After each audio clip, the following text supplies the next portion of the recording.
En el capítulo anterior, los alienígenas, obsesionados por salvar a la humanidad para poder cumplir su misión, siguieron ampliando sus conocimientos sobre la deuda externa. Conocieron la presión política y económica de los Estados Unidos y la banca transnacional hacia los países deudores para que paguen. El intento de separación de la deuda legítima y la deuda ilegítima en el gobierno de Alfonsín y el default de 1988. Aprendieron sobre la convertibilidad y la crisis del tequila de una forma muy particular. Los marcianos seguirán intentando comprender el funcionamiento de este perverso mecanismo y a través de la brecha espacio-temporal modificar la historia para poder desarticular este peligroso obstáculo para el desarrollo humano, salvar a la humanidad y así cumplir su misión. Respirar un poco de aire puro nos va a hacer bien a todos. Bueno, estirar las piernas es muy saludable. Mirar el paisaje.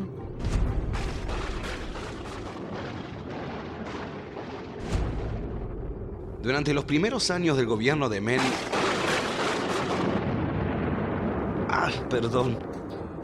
Del primer gobierno del señor Gato y en medio de la hiperinflación, asume como ministro de Economía Domingo Felipe Cavallo.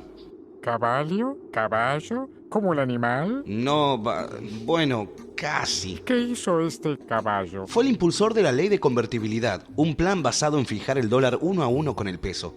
También se dispuso que el 100% de los billetes y monedas en circulación estuvieran respaldados por reservas en divisas del Banco Central. ¿Y eso dio algún resultado? Bueno, los argentinos estaban acostumbrados a gobiernos con inflaciones constantes. Por eso el 1 a 1 trajo tranquilidad, despejó el peligro de la inflación y al estabilizarse los precios, se reanimó el consumo. Eso no está nada mal. No, pero eso fue lo que pasó hasta 1995. El aparato productivo, que ya estaba siendo destruido desde 1976 con el cambio de modelo económico instaurado por la última dictadura, se debilitó completamente en 1995, ya que la convertibilidad hacía que las industrias no pudieran competir con los productos del exterior debido al tipo de cambio. ¿Y eso por qué pasaba? Bueno, los productos nacionales eran caros en comparación a iguales productos de otros países y eso provocó que empezaran a desaparecer las empresas pequeñas y medianas. Y eso hace que también haya menos empleo. Así es, cae el empleo, cae el consumo y a su vez cae la recaudación y la economía entra en un círculo vicioso. Argentina cada vez importa más y exporta menos, lo que deriva en una balanza comercial negativa. ¿Eso qué quiere decir? Que compramos más de lo que vendemos y por lo tanto, la única forma de mantener el modelo de la convertibilidad es mediante un endeudamiento constante. Pidiendo más y más dinero. Además, con la presión de los acreedores, que estarían muy ansiosos por cobrar. Los banqueros y el sistema financiero, preocupados porque Argentina y muchos países de Latinoamérica no pagaban sus deudas, idearon el Plan Brady. ¿Y cuál era la idea? Bueno, y con el Plan Brady se buscaba reestructurar la deuda de los países en desarrollo. Para que se les hiciera más fácil pagar. Los medios de prensa del país informan que los negociadores argentinos buscaban una reducción del 37% de la deuda, que por ese entonces era de 59.000 millones de dólares. Eso suena alentador. La verdad que sí. ¿Y entonces? Y entonces, lo acordado se hallaba muy lejos de las expectativas creadas por los negociadores argentinos. El acuerdo se reduce a refinanciar 29.900 millones de dólares, es decir, la mitad del total. Esa cifra surge de 20.900 millones de dólares de deuda no vencida y de 9.000 millones de dólares de intereses atrasados. Los 9.000 millones de dólares de intereses atrasados se cancelan con 400 millones en efectivo y 8.600 millones en bonos a 12 años. Los 20.900 millones de dólares se refinancian con bonos, de los cuales solo 7.300 millones tienen una quita del 35%. Es decir, 2.555 millones de dólares.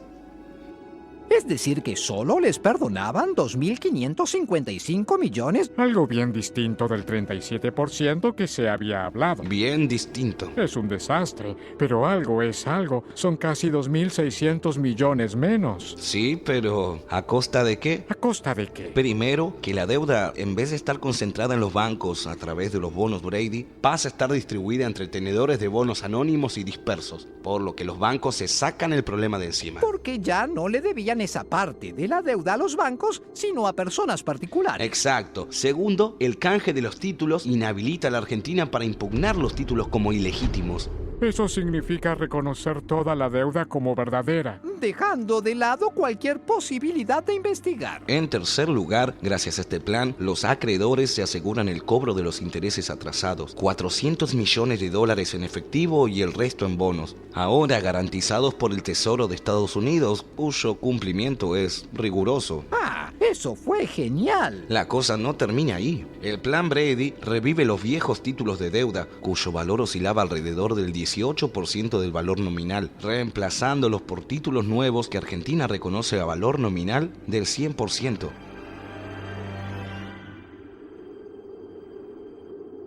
¿Podría explicar eso de otra forma?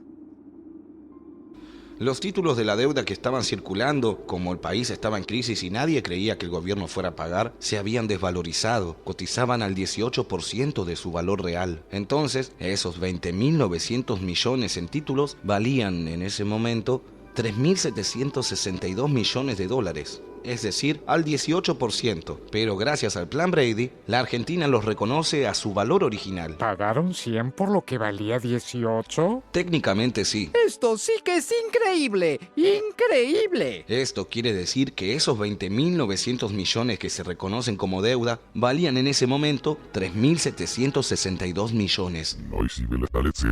Por supuesto, doctor. Comprar esos bonos en el mercado es lo que deberían haber hecho, ¿verdad? Exacto. Habría que haber recomprado esos bonos en el mercado o, en todo caso, discutir su nueva valorización. ¿Y qué pasó después? El 14 de mayo de 1995 se realizaron las elecciones presidenciales. Con casi el 50% de los votos es reelegido el señor Gato. Sin dudas, la tendencia humana al autoexterminio es muy fuerte.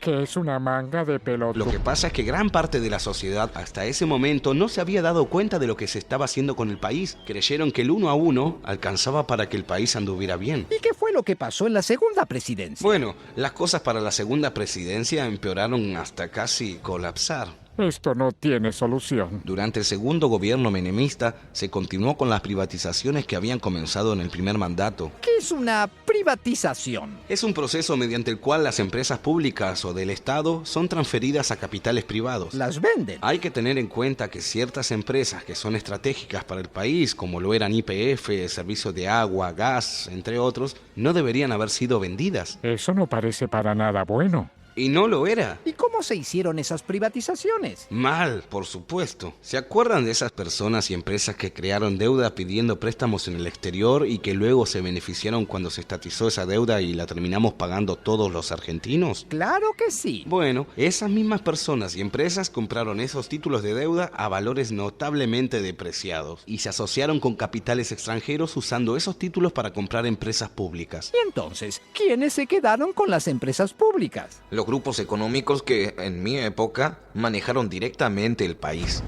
Pérez Companc participa con Citicorp y Enron en Edesur, con France Telecom y Banco Morgan en la privatización de Entel, con capitales chilenos en usinas eléctricas diversas. Techint participa en el negocio electrónico de Edenor junto a Telefónica de España, Citicorp y Soldati en la privatización telefónica, con Banco Morgan y Banco Río, por entonces de Pérez Companc, en la privatización de Somisa y obtiene la concesión del Expreso Ferropampeano. Macri interviene en la privatización eléctrica de Zona Centro y Cuyo obtiene la concesión de la recolección de basura en Buenos Aires en sociedad con Waste Management International Ltd., como así también la concesión de peajes de rutas panamericanas a través de Sideco, del acceso sur con Benito Roggio y la concesión del correo. Soldati se queda con obras sanitarias bajo el nombre de Aguas Argentinas y con la concesión de Ferrocarril del Delta y también con la refinería de Dock Sud. Fortabat obtiene la concesión del Ferrocarril Roca. Benito Roggio se convierte en concesionario del Ferrocarril Sarmiento, del peaje del acceso oeste y los subterráneos. Garobaglio y Sorraquín toma a su cargo la energía del litoral. Pescarmona a la concesión ferroviaria de Urquiza y participa inicialmente en la privatización de aerolíneas, entre otras.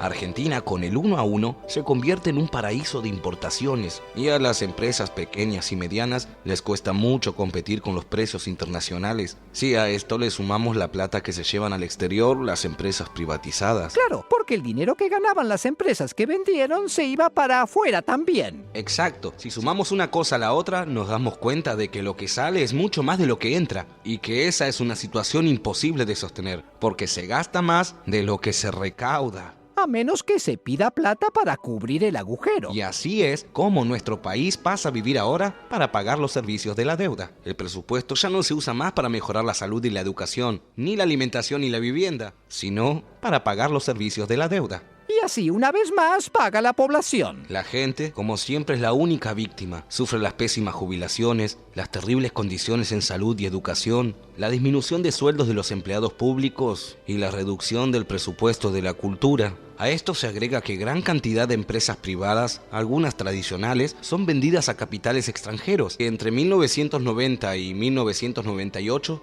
426 empresas argentinas fueron compradas por capitales extranjeros. Obviamente, esto no termina nada bien. Naturalmente. Finalmente, en noviembre de 1998 entramos en recesión. ¿Recesión? ¿Qué es eso? Es cuando durante 3 trimestres seguidos o más disminuye la actividad económica del país. Se mide a través de la baja del Producto Bruto Interno. ¿Qué es el Producto Bruto Interno? Es el valor de todos los bienes y servicios producidos en un país durante algún periodo de tiempo. Y con el endeudamiento de todos esos años, ¿de cuánto era la deuda externa en 1998? 113.000 millones de dólares. Eso significa casi el doble de deuda que cuando asumió Menem. Supongo que con este panorama se le habrá hecho insostenible el último tiempo de mandato. Lo deben haber sacado a patadas. No crean, hizo un intento de reforma constitucional para poder ser reelegido por tercera vez. Pero bueno, la recesión y las acusaciones de corrupción tuvieron como consecuencia un descenso en su popularidad, además de una desocupación del 15% para 1999. Y así el señor Gatto terminó su gobierno el 10 de diciembre de ese mismo año. Vamos, cuéntenos. Seguramente un cambio de gobierno va a hacer que las cosas estén mejor. ¿Están seguros de que quieren que les cuente? Sí, adelante. Bueno, está bien. Después del gobierno del señor Gatto vino la Alianza, que era la unión del Partido Radical y el Frepaso. Fernando de la Rúa fue electo presidente en las elecciones del 24 de octubre de 1999. La Alianza y su fórmula de la Rúa Álvarez obtuvo el 48,5% de los sufragios y asume como ministro de Economía José Luis Machinea. ¿Y cómo fueron las cosas con el nuevo gobierno? Y bueno, de la misma manera que había procedido el señor Gatto cuando tiró a la basura sus promesas electorales de salariazo y revolución productiva, de la Rúa hace lo mismo prometiendo honestidad y, por supuesto, mantener el 1-1. ¿Y entonces? Durante el gobierno de la Rúa, el déficit fiscal alcanzó los 11.000 millones de dólares. Es decir, se seguía gastando más de lo que se recaudaba. Y de la Rúa dijo que lo que había que hacer era reducir el gasto público para lograr un déficit cero. ¿Qué quiere decir con reducir el gasto público? Supongo que no será que pague otra vez la gente. No, supones mal. Recorta gastos en la administración, impone impuestazos y finalmente recurre directamente a recortar los sueldos de la administración pública entre un 12 y un 15%. Por lo menos logra algo con eso. No, y la Alianza decide así endeudarse más y más para seguir sosteniendo la convertibilidad. Pero, ¿no había otras soluciones? La otra alternativa hubiera sido revertir ese modelo de convertibilidad, pero esto era totalmente ajeno a los intereses de la Alianza. Perdón, y a todo esto, ¿el FMI dónde estaba? ¿El FMI? Avanzaba en sus exigencias cada vez más y más, tal vez cebados por la sumisión del gobierno de la Alianza. Esto no podía terminar bien. A fines del año 2000, la realidad económica y social de la Argentina muestra un panorama deplorable. La recesión que había comenzado en 1998 se acentuó y creció el desempleo y la miseria. ¿Y la deuda? La banca mundial solo accedía a refinanciaciones a través de sobretasas muy altas. Es decir, le seguían prestando pero con intereses más altos. ¿Y por qué hacían eso? Porque los financistas del exterior, los mismos que hundieron al país, Sostenían que éramos un país de riesgo y que por lo tanto había que poner sobretasas que cubran ese mayor riesgo. Entonces los bancos transmiten esas altas tasas de interés porque, bueno, según ellos, están arrastrados por las operaciones externas. Pero, ¿esto no empeora las cosas? Claro, así es como el sistema financiero internacional ayuda a los países con problemas. ¿Cómo sigue esto? Frente a esto, el ministro Machinea depositó su confianza en el blindaje financiero. ¿Blindaje? ¿Qué es el blindaje financiero? Era un crédito extraordinario otorgado por el FMI, el Banco Mundial, AFJP locales, bancos y el gobierno español por 32.700 millones de dólares, puesto a disposición del gobierno argentino para eventuales urgencias. ¿Les dieron directamente los 32.700 millones? ¿Así nomás? Por supuesto que no. Debían cumplir con las siguientes condiciones: equilibrio fiscal, evitar nuevos endeudamientos y desregular las obras sociales. ¿Y qué efecto tendría el blindaje? Con el blindaje, el país podría obtener créditos a tasas casi normales, y esto, según se prometía, bajaría también las tasas de interés internas, con lo cual se reactivaría la economía. Es como un crédito que sirve para pedir más crédito. Algo así como un aval que nos permitía pedir más plata sin sobretasas, o con sobretasas menores. ¿Y qué pasó? Duró poco. Los organismos internacionales consideraron que el gobierno argentino no cumplió con las obligaciones asumidas, y a 2 meses de su implementación se desmoronó. Este fracaso provocó la renuncia del ministro de Economía Machinea en marzo del 2001. ¿Y quién entra? Ricardo López Murphy ocupa el Ministerio de Economía, quien a poco de asumir anunció un recorte de 2.000 millones de dólares en gastos de la administración pública, que incluía un recorte del 5% a las universidades públicas. ¡Excelente! Este anuncio provocó multitudinarias protestas y motivó el pedido de renuncia de López Murphy pocos días después por parte del Poder Ejecutivo, y el 20 de marzo del 2001 fue reemplazado por Domingo Cavallo. ¿Caballo? ¿El caballo de antes? ¿El de la convertibilidad? No solo el de la convertibilidad, también el mismo de la estatización de la deuda privada en 1982. ¿Pretenden curar la enfermedad recurriendo al microbio que la gestó? Esto no puede estar peor. Créeme, sí puede. ¿Qué sigue? Terminemos con esto de una vez. Cavallo recurrió a una serie de emparches al modelo, ratificó la política del déficit cero y anunció una nueva negociación con los acreedores externos, el megacanje. El megacanje. Ay, ¿de dónde sacan esos nombres? ¿Qué es el megacanje? El megacanje fue un procedimiento para refinanciar los vencimientos de los siguientes 5 años y canjear esos bonos por otros con vencimientos a mayores plazos. Y se pagaron en concepto de comisiones a los bancos que ayudaron en la operatoria 150 millones de dólares. Las negociaciones eran publicitadas como un verdadero triunfo. Según el FMI, el megacanje le permitió a la Argentina ahorrar 12.600 millones de obligaciones de la deuda en el periodo 2001-2005, pero a un costo de 22.100 millones. En síntesis, el corrimiento de plazos se tradujo en un aumento de la deuda equivalente a aproximadamente 10.000 millones. Ah, qué bien. ¿Al menos sirvió para algo? No, el megacanje ni siquiera mostró atisbos de provocar una mejoría en lo económico ni en lo social. Una agobiante sensación de frustración domina a amplios sectores de la sociedad argentina que 2 años atrás habían encendido alguna esperanza. En noviembre de 2001, la desconfianza comenzó a recorrer los bancos y las financieras. Los rumores se multiplicaron y mientras algunos alertaban acerca de una inmediata cesación de pagos, otros advertían que la convertibilidad ya no resistiría y habría devaluación. Mientras el Banco Central miraba hacia las nubes, los grandes inversores concretaban retiros y más retiros de dólares del sistema financiero, colocándolo en gravísima situación. Para el 21 de noviembre, las reservas monetarias cayeron y se acentuó la fuga de capitales en el exterior. Entre enero y diciembre del 2001 se habían fugado 13.000 millones de dólares. ¿Y de la Rúa? ¿No hacía nada? De la Rúa y Cavallo se resistían a admitir que la convertibilidad había colapsado, porque eso agravaría aún más la situación, y rechazaban la idea de devaluar, también la idea de declararse en default, pero en diciembre había nuevos vencimientos y el Estado no tenía fondos para pagarlos. El 1 de diciembre, Cavallo decide aprisionar los depósitos bancarios de los clientes como única forma de frenar su salida.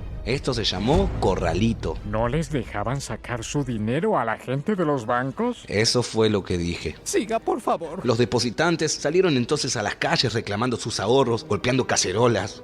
Mientras tanto, el 6 de diciembre, el FMI informó que no mandaría el dinero que había comprometido. Hicieron lo mismo el Banco Mundial, la Banca Interamericana de Desarrollo y el gobierno de España. Siempre colaborando. El malestar crecía en los sectores populares y se producían saqueos en algunas ciudades del interior, como Mendoza y Rosario. El 18 de diciembre se generalizan los saqueos a supermercados en el conurbano bonaerense y en el atardecer del jueves 19, De la Rúa anunció la implementación del estado de sitio. ¿Estado de sitio? ¿Qué es el estado de sitio? El estado de sitio representa un concepto equivalente al estado de guerra y por ello se dan a las Fuerzas Armadas facultades preponderantes para los actos de represión y se dicta generalmente en caso de invasión, guerra exterior o guerra civil. El golpeteo de las cacerolas enhebró una red de indignación y protesta que confluyó hacia la Plaza de Mayo. En medio del caos, finalmente Cavallo renunció y unas horas más tarde, De la Rúa también presenta su renuncia. La represión desencadenó más de 25 muertos en todo el país. ¿Por qué lo hicieron? Terminaremos matándolo. Exacto. No tiene importancia, no es mucho más lo que puede decirnos. No le quedan muchos años de relato. No logramos ningún resultado positivo hasta el momento. Esto es un desastre. No cabe duda que lo más conveniente es dar a conocer esta estafa. ¿Pero cómo? Debe haber alguna manera. Tripulación, disculpen la interrupción, pero es probable que la tecnología pueda ayudarlos. Hay un medio masivo que puede ayudar a difundir información en todo el planeta. ¿Y cuál es? Internet. ¿Y eso qué es? Internet consiste en una red internacional de redes. A través de ella, diferentes computadoras ubicadas en diferentes partes del mundo pueden compartir cualquier información. ¿Cualquier información? Correcto. Pero eso es excelente. Computadora, hagámoslo inmediatamente.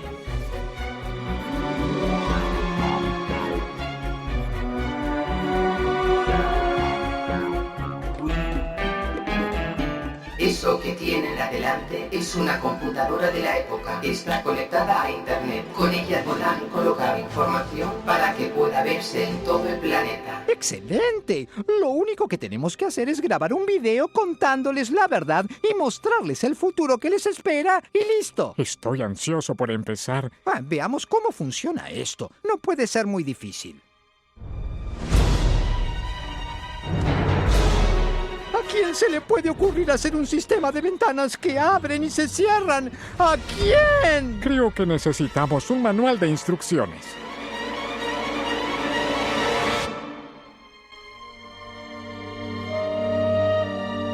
Y eso es lo que va a ocurrirles. Es importante que hagan algo para evitarlo. Es importante que todos lo sepan.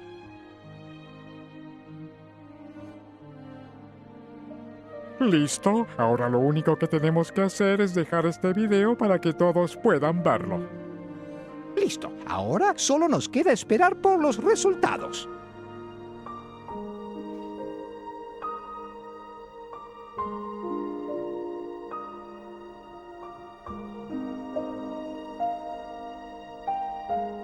Tripulación, despierten. Les tengo muy buenas noticias.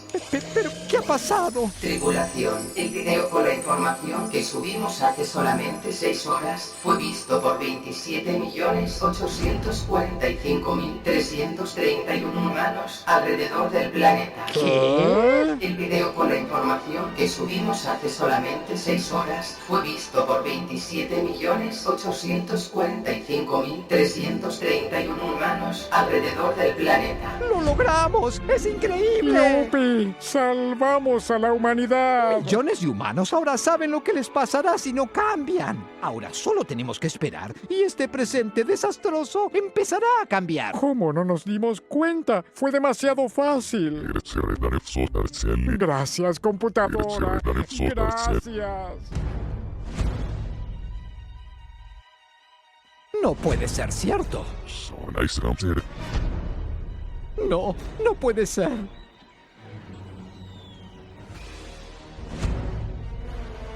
No nos creyeron. No nos creyeron. No puede ser. Creen que todo es mentira. Esa era nuestra última esperanza.